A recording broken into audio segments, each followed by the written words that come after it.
Hi, I'm retired NYPD Detective Vic Ferrari, and welcome to NYPD Through the Looking Glass podcast, where you'll get unique insight into the New York City Police Department. Before we get started, I encourage you to check out my Amazon author page, where you'll find my series of behind-the-scenes NYPD books. They're $10 paperback, $2.99 ebook download, including my latest and greatest, NYPD Laughing in the Line of Duty, which has a lot of funny stories from my NYPD career. Hope everyone's having a great week. As you can see, I'm wearing my Los Pollos Hermanos t-shirt. Huge fan of Breaking Bad and later on Better Call Saul. Love the series. I really hope Vince Gilligan and Peter Gould try to do something else, maybe another spinoff. Who knows? Maybe Saul breaks out of jail or he flips and does a little bit of time and then they get him out to recover bodies or something. But anyway, so let's keep our fingers crossed. So let's get to the pages of the New York Post. Far left Portland DA Mike Schmidt on track for defeat to tough-on-crime former Republican. Voters in Oregon are on the brink on Wednesday of outing progressive Portland DA Mike Schmidt and replacing him with one of his deputies who was once a Republican and has vowed to crack down on rampant crime and drug use. Well, it's about time. Portland, Seattle, whatever's going on out there in the Pacific Northwest, people are finally, you hope, keep your fingers crossed, having enough of this stuff and letting the inmates run the asylum. And hopefully this guy will get in and he'll turn things around. Now, this story is just out and out creepy, and you talk about it making a bad situation worse. American Airlines outrageously suggests girl 9 years old to blame after creepy flight attendant records her in the bathroom. A lawyer representing American Airlines has shockingly claimed 9-year-old girl, whose family is suing the company, should have known she was being videotaped by a creepy flight attendant while using a plane bathroom. Okay, so lawyers will say anything, unfortunately, and for them to suggest that a 9-year-old, I mean, it's a minor, how would she know there's a camera in the bathroom? And even if she did, she's 9 years old. It's just, they should just apologize and pay this family whatever it takes. But no, they double down, and I guess they didn't want to, they didn't want to offer them anything. And I mean, American Airlines, shame on you. I'm a 9-year-old kid, and I hope this flight attendant, well, it says he was arrested federally. I'm guessing because the FAA. So hopefully this guy does some federal time. Let's see. Estes Carter Thompson III. Yeah. 37 years old, was arrested for allegedly secretly filming multiple girls between the ages of 7 and 14 over several months last year, federal prosecutors. Yeah, so it's going federal. Good. I hope this guy gets hit with a ton of jail time. I mean, American, come on, settle with the family. All right, so this is from the Bronx. Creep with rap sheet sought for repeatedly raping girl 12 years old in the Bronx. Thomas Barnaby is suspected of raping a preteen inside a residential building at East 165 Street and River Avenue in the Grand Concourse, that's about around Yankee Stadium, between December 19th and December 23rd. He has 6 open arrests, including fare evasion on the subway and robbery. So this gets back to the broken windows initiative that we were talking about a couple of weeks ago. Had this guy, when he's getting arrested for minor crimes, well, robbery's not a minor crime, but fare evasion, jumping the turnstile. Oh, look, he's got a warrant. Keep him in the system. But no, whatever borough he was arrested in didn't feel the need to hold his kid's feet to the fire and send him to Rikers Island. So he was out, and he rapes this poor kid. So it's sad, but these DAs, they're not doing their jobs. Here's another story. An enraged man convicted of gunning down a 17-year-old girl who turned down his sexual advances at a Brooklyn party was sentenced to 15 years in prison, prosecutors said. Javon Duncan was sentenced Tuesday for the senseless 2002 killing of Ray Lynn Cameron, who he shot once in the chest at a 2002 party and left to die. So a life is worth 15 years in Brooklyn? I get that the guy is 24 years old, but I can absolutely guarantee you this wasn't his first arrest.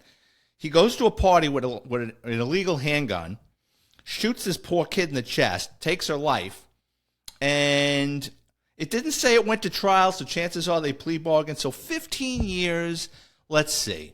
He'll probably be out in 8. If the family really pitches a bitch and goes to the parole hearings and stuff, he'll do 12. But this isn't the last we've heard of Javon Duncan from Brooklyn. Here's another story. New York City liquor store owner faces 7 years in prison for shooting would-be robber. Bodega Group rallies to drop charges, as well they should. Francisco Valerio and his brother Louis allegedly caught the sticky-fingered suspects trying to slip bottles of booze into their jackets inside Frana Wines and Liquors in Ridgewood about 7:45 p.m. on Monday, according to store surveillance.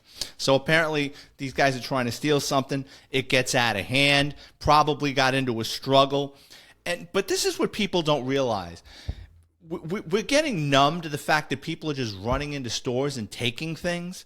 And, people are these store owners are getting fed up with it. They're getting fed up with getting robbed. They're getting fed up with guys walking in there with booster bags and just clearing them out.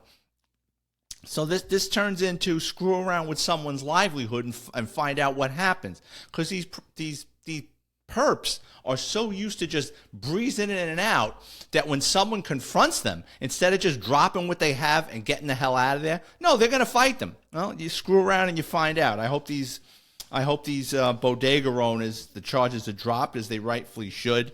They'll probably get them for having an illegal handgun. But I mean, so what are their choices if they're getting robbed all the time? Just to let it happen? It's insane. So the format for this week is, I got some sanitation police stories. Yes, there are sanitation police in New York City. They carry guns. They have peace officer status. And I'll kind of go into their background before I get into the story. So in the 70s, 60s, 70s, 80s, even into the early 90s, you had a lot of burnt out buildings and vacant lots across New York City's 5 boroughs.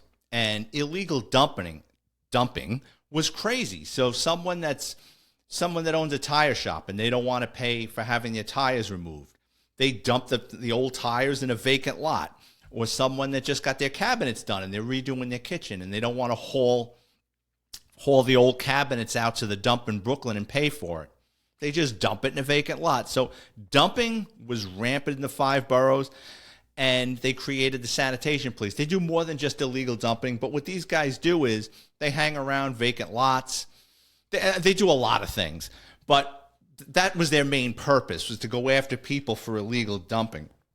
So one of the stories I have about the sanitation police is they kind of walked into a homicide, well, afterwards, and I was involved in this thing in the very beginning. So it's the early 90s, and I was on, just a patrol cop in the Bronx up in Riverdale, and I'll never forget this. The telephone switchboard cop, as my partner and I were leaving the station house after our meal hour, it was like a weeknight, like a Monday night, and she says, this woman's on the phone. Her daughter she says her daughter's missing or something. She goes, I can't make heads or tails of it. Can you talk to her? I said, sure. So it was an older woman, and she lived south, like Maryland or Virginia. I don't really remember, but got on the phone with the woman. And it's Monday or Tuesday, and she says, listen, she says, my daughter was supposed to come down for the weekend. She goes, I haven't heard from her. She hasn't called. I've been ringing her phone off the hook. I haven't heard from her. Something's wrong. So I said, listen, I can't take a report for a missing person over the phone. And the NYPD kind of makes these things difficult for you, and I hate to say it, same with identity theft. Go into a precinct or police station anywhere and say you've been the victim of identity theft. They will bounce you around like a pinball. Well, when did you realize your credit card was maxed out, or where did the last time you used it? Because nobody really wants to take the report. And the same goes with missing persons. Unless it's a juvenile, then everybody drops what they're doing, because if a juvenile goes missing, and God forbid they could have found this kid before something happened, heads are going to roll. But anyway, I told the woman I can't take a missing persons report over the phone for someone that supposedly vanished out of state. She says, I'm going to send my 2 sons up there in the next day or so. She goes, I got to do something about this. So I said, all right. So she took my name. A day or two later, same thing. I'm coming out of the station house, and I get flagged down. They go, Ferrari, these 2 gentlemen are here to see you. It was these 2 middle-aged men, and they said, our mother spoke to you the other day about our sister. And I said, yeah, what's up? And he goes, listen, our sister is very, responsible. She would come down. She would drive down to Maryland or Virginia every month to see our mother. We're a tight-knit family. She goes, nothing. We haven't heard a thing. I said, okay. And the woman lived up in the north end of the precinct, which overlooks the Hudson. And you've got these beautiful condos and co-ops, and they're high rises. And so we go to the building. Her car is actually in like a carport. So the car is there, right? We look at the car. Car looks fine. We go up to the apartment. One of the brothers has the keys for the apartment. We go inside. No, this is from what I can remember. Again, guys, this is 30-something years ago. No signs of struggle. I remember the answer machine was blinking like a pinball machine, and everyone's calling her. Job's calling her, where are you? And she volunteered, and I forget if it was a soup kitchen or a homeless shelter, but she also did volunteer work, which kind of falls into the story. So we take the missing persons report. Now the detectives are getting involved, and, as a patrol cop, that's basically where your job ends. Maybe you might do a little bit of searching that night, but it really wasn't much. And the detectives are going to run with it. So I thought nothing of it. And a week or two later, I'll never forget, it was the winter time, because I remember it got dark early and we were sitting on a red light, because you got to write red lights in the NYPD or they'll give you bad evaluations. And I remember over in Co-op City, on the border of the 4-7 precinct, because their zone is on, we were on the same zone, so we could hear what's going on in the 4-7 precinct. And it was right over by Co-op City, or on the border of the 4-5 and the 4-7. Two sanitation cops are sitting on a vacant lot. And here comes this guy, and I don't know if he had a van or a pickup truck. He's dumping some garbage. And I think it was a 55-gallon drum or a tub or something. And they stop him. And they ask him, all right, if they were going to give him an ECB summons. And they asked him, what's in the garbage you're dumping? And he says, my girlfriend. And I remember the sanitation cop got on the radio and was like calling for the cavalry, screaming. And, I mean, we were too far away in another precinct, but it made the papers and everything. And what wound up happening was that was the missing woman that I initially, my partner and I took the report. What it was is, she volunteered, and I forget if it's a rehab or a homeless shelter or something. And she befriended this guy. I don't know if they were romantically involved or just friends, but I think she helped him get up on his feet. And maybe he was using again, or maybe he had anger issues. She was over at his place. They got into an argument. Maybe she was going to break up with him. I really don't know the story, but I do know he killed her. I don't know if he strangled her to death or he choked her, but he killed her. And then, now here's his problem. He doesn't know what to do with her. And I think he kept her in a garage or a drum or something. And then, unfortunately, his idea was to rid himself of this woman, was to dump her body, unfortunately, up in a vacant lot over by Co-op City. The sanitation cop stepped in. And, they made the initial arrest. I'm sure the 4-7 squad or the 4-5 squad, depending on where the incident fell on, took the collar from there. But that was eerie. It's one of those things where I was involved in it in the very beginning. I never went to court on it. I don't even think I went to grand jury on it. So probably the guy took a plea very early on. So my next sanitation police story, this is a wild one. So in New York City, people used to dump cars all the time. When they didn't want a car anymore, say you had an old car, this is before cash for clunkers, right? People would just take the plates off their car. Like if they had an old shitbanger car, they would just take it to the South Bronx or just take the plates off it, and that's it. And sanitation would take it. Well, the city caught on, and what the city did was, if they found a stolen car, if a stolen car, if the police find a stolen car, and the car isn't completely stripped like a shell, the cops will do what's called roto. There's several towing companies that each precinct uses. It goes on a rotation thing. The car is towed, and then the owner's notified to come pick up their car. If they don't pick it up after a couple of days, it goes to the pound. If the car is burned to a crisp, or it's a shell, or it's an old car and it has no value whatsoever, the cops aren't going to roto it because it's just not worth it. It's not salvageable.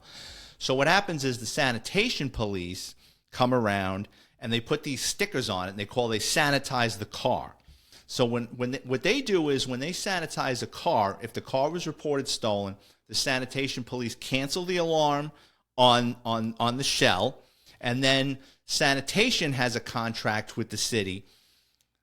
Junkyards have a contract with the Department of Sanitation. They'll come and they'll take the shells of these cars, and if it's just for the scrap metal, the car gets crushed and goes to a scrap metal processor, and they get paid for the metal. If there's some parts on it, the junkyard is entitled to sell those parts. So it's the same thing as roto, only thing is the car is worse, and sanitation takes care of it. So we were doing this case where I had spoke about this on other episodes, where we had this case where cars are getting shipped to China. And one of the main thieves, this guy Mario Lopez, was a super thief, stealing cars all the time.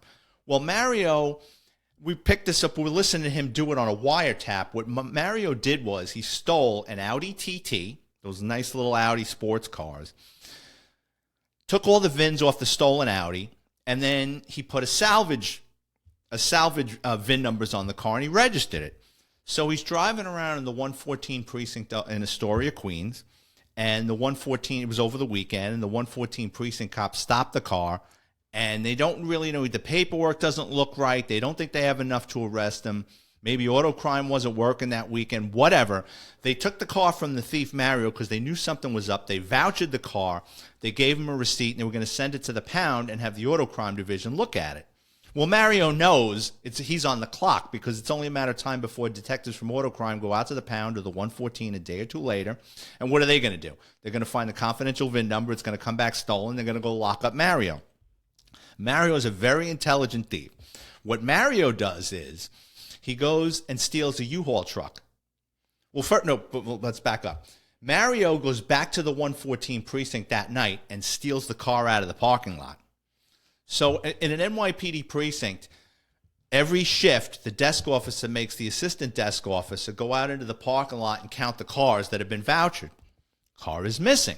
So the 114 precinct puts an alarm on this car that was vouchered, right?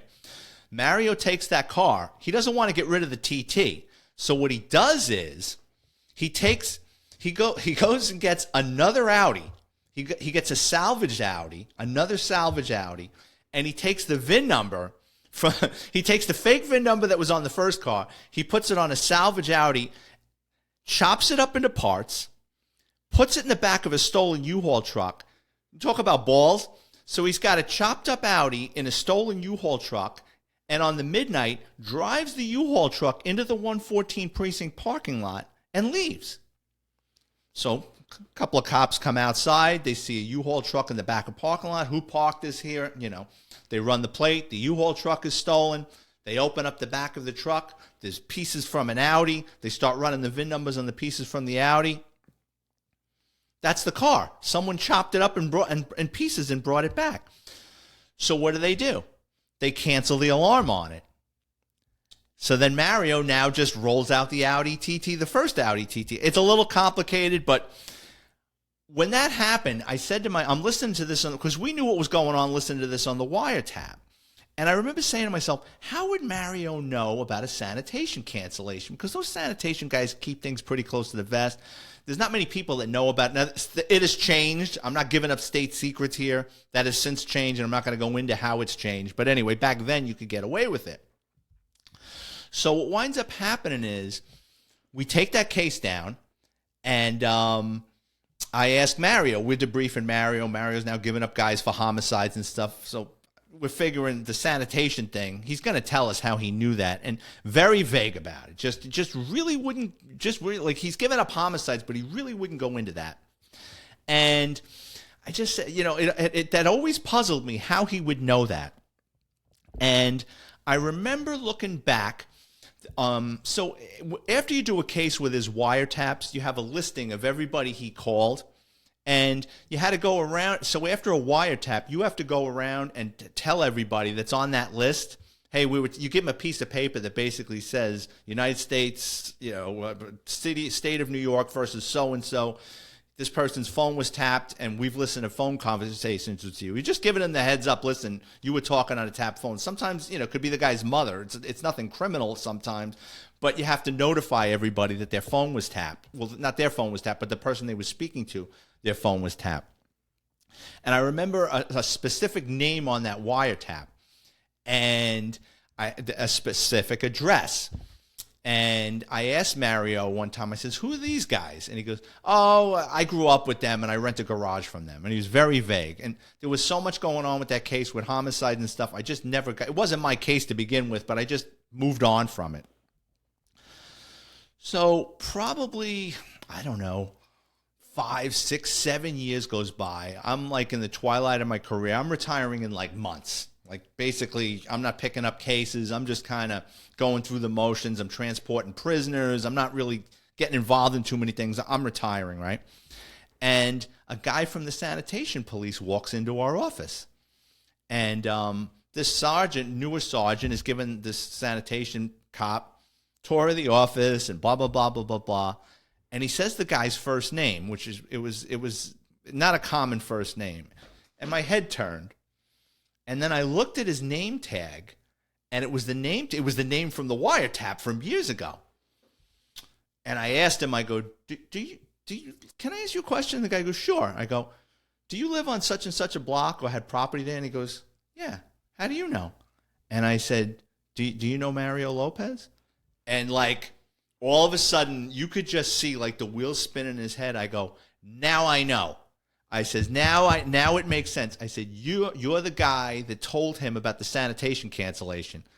And this guy, like the sergeant was like, Vic, Officer so-and-so was a guest here. I go, he's got to leave.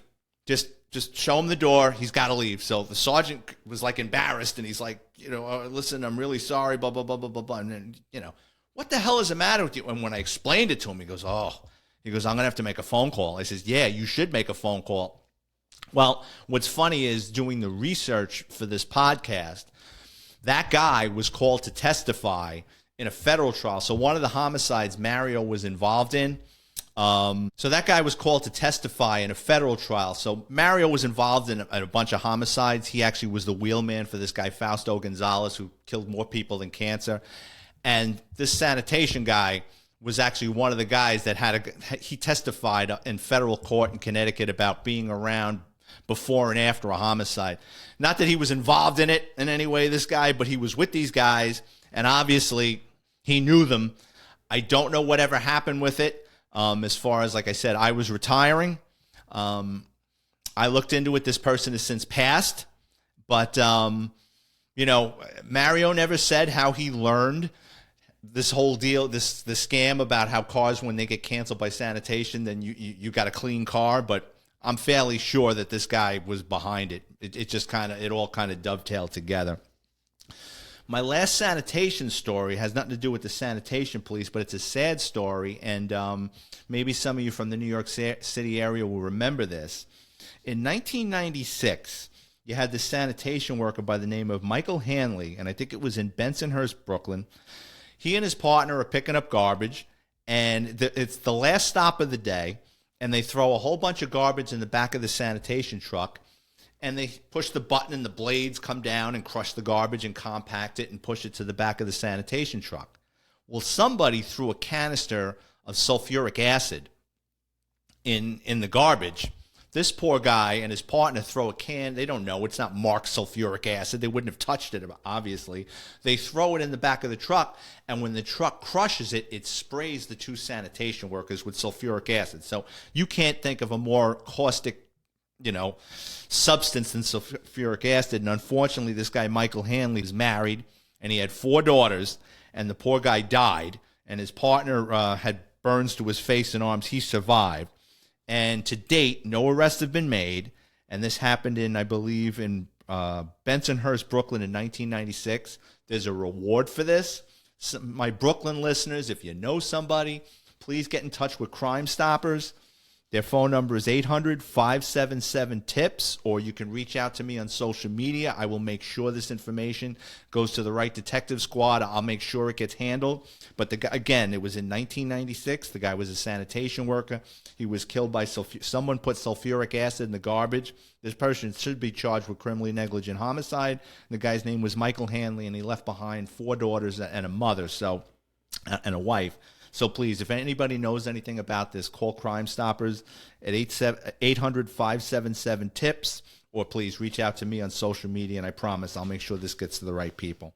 So I want to thank everyone for tuning in for today's show, especially my friends in Newark, New Jersey, Providence, Rhode Island, Pittsburgh, Pennsylvania, Liverpool, England, Brockton, Massachusetts, which is home to the great Al Davis and Howie Long, and of course my friends in Litchfield Park, Arizona.